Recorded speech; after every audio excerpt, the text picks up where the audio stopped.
قرآن کہتا ہے، بزرگوں آپ کی توجہ، قرآن کہتا ہے وَنُرِيدُ، واو کا ترجمہ ہوتا ہے اور نون کا ترجمہ ہے ہم، ریدو کا مطلب ہے چاہتے ہیں۔ اللہ نے فرمایا موسیٰ کا میلاد ہو، یہ ہم چاہتے ہیں۔ وَنُرِيدُ، یہ میلاد ہو، یہ ہم چاہتے ہیں۔ ایک جملہ میں آپ کے لیے بولنا چاہتا ہوں اور آپ کی آواز سننا چاہتا ہوں، میلاد اللہ کی چاہت ہے۔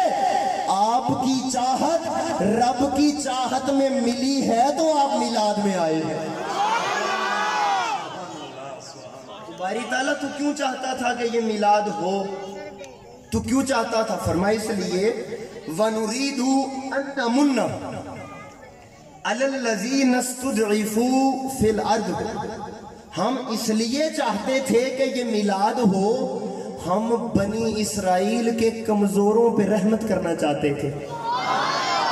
میں یہ جملہ دوبارہ بولتا ہوں، نبی کی آمد پر جو بندہ خوش اور راضی ہے وہ تڑپ کے، اللہ نے فرمایا وَنُرِيدُ أَن نَّمُنَّ عَلَى الَّذِينَ اسْتُضْعِفُوا فِي الْأَرْضِ، ہم اس لیے چاہتے تھے کہ بنی اسرائیل کا مقدر بدلنا تھا، ہم اس لیے چاہتے تھے کہ بنی اسرائیل کے کمزوروں پر رحمت کرنی تھی، اس لیے میلاد ہوا۔